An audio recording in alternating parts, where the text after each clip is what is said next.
Komið sæl, ég heiti Bryndís Snæbjörnsdóttir og ég er formaður Landssamtakanna Þroskahjálpar. Ég ætla núna að segja ykkur aðeins frá samtökunum okkar. Landssamtökin Þroskahjálp voru stofnuð árið 1976.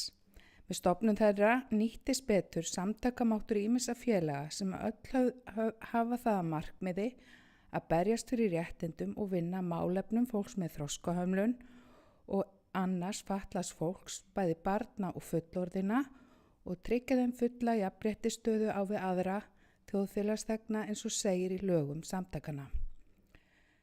Samtökin leggja sérstaka áherslu á að vera öflugur málsvari fólks með þroskahömlun og fatlaðra barna, styðja þau til að styrkja sjálfsmyndina, láta rödd sína heyrast og standa sjálfvörð hagsmuni sína og réttindi. Starfsemi samtakanna felst að miklu leyti í því að eiga samráð og samstarf við ríki og sveitarfélög varðandi allt snerti fatlað fólk, veita þeim ráðgjöf, koma að samningu laga og reglugerða og eins erum við ötul við að reyna að veita þeim aðhald og benda á hvað þarf að bæta að því lítur að málefnum fatlaðs fólks. Einnig eru mjög margir sem leita til samtakanna varðandi ráðgjöf og við reynum að greiða götu fólks eftir bestu getu. Við erum ekki með einstaklingsráðgjöf en við beinum öllum í rétta farvegi og einkum til sjónarhóls ef að ræða þjónustu við fatlað fólk.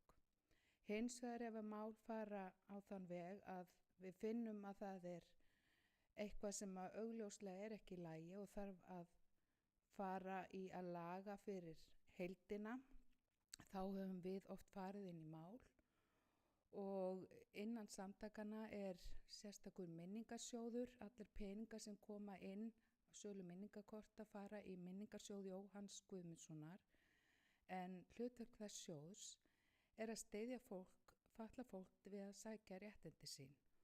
Og þegar það metið svo að mikilsverð réttindi sem ástæða til að sækja til dómstóla eða fá aðstoð frá lögmönnum eða öðru slíkum, þá hægt að sækja peninga í þennan sjóð. En þetta eru bara svona dæmi það sem við erum að starfa við á daglegum grundvelli. En starf og stefna samtakanna grundvallast á viðurkenndum mannréttindum sem áréttuð eru í samningi Sameinuðu þjóðanna réttindi fatlaðs fólks. Sérstök áhersluatriði í stefnuskránni eru þessi: að virða ber manngildi, grunnþarfir og rétt allra manna. Fósturskimun skal ávallt beitt í þjónustu lífsins. Allir eiga rétt til að hafa áhrif á eigið líf og taka eigin ákvarðanir. Allir sem þess þurfa eiga rétt á stuðningi sem tekur mið af þörfum þeirra svo að þeir geti notið jafnra tækifæra á við aðra í samfélaginu. Allir eiga rétt á menntun við hæfi og án aðgreiningar. Allir eiga rétt á eigin heimili.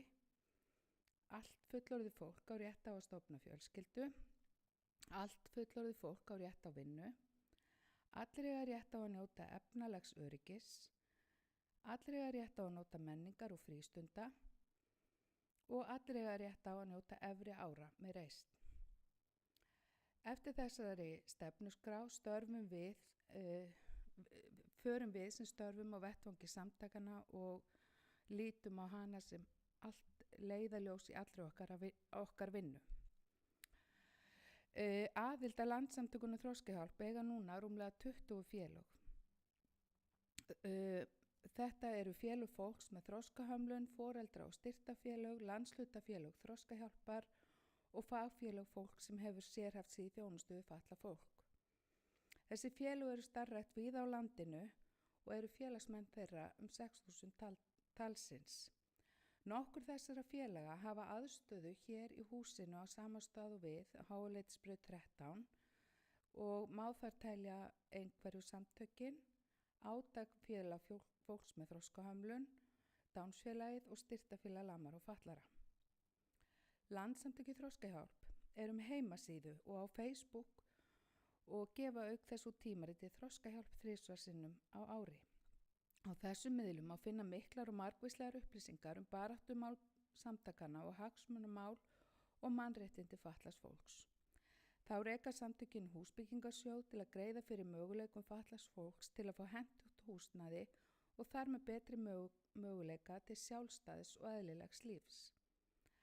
Að lokum langar mig að benda ykkur á að samtökin eiga hús í Kópavogi í Melgerði þar sem að fólk utan að landi sem að sækir þjónustu hingað til Reykjavíkur eins og til greiningastöðvar eða læknisþjónustu eða annað eða tengist börnum þeirra geta dvalið endurgjaldslaust á meðan þau þurfa að sækja þessa þjónustu hingað. Allar upplýsingar þetta hús má finna á heimasíðu samtakanna. Eins eiga samtökin sumarhús á Flúðum sem kallað Daðahús og þetta hús sérstaklega útbúið með þarfir fatlaðs fólks í huga. Þannig að yfir sumartíman þá það eingöngu leigt út til þeirra sem að þurfa sérstaka aðstöðu til að geta farið í sumarhús. Yfir vetrartíman geta fleiri sótt og það sama með það. Allar upplýsingar þetta hús má finna á heimasíðu samtakanna. Ég held að ég hafi þá svona farið í stóru dráttum yfir helstu atriðin sem samtökin vinna að og ég hvet ykkur bara endilega til að hafa samband við okkur ef einhverju spurningar vakna. Það bæði hægt að hringja okkur og eins að hafa samband með tölvupósti. Takk fyrir.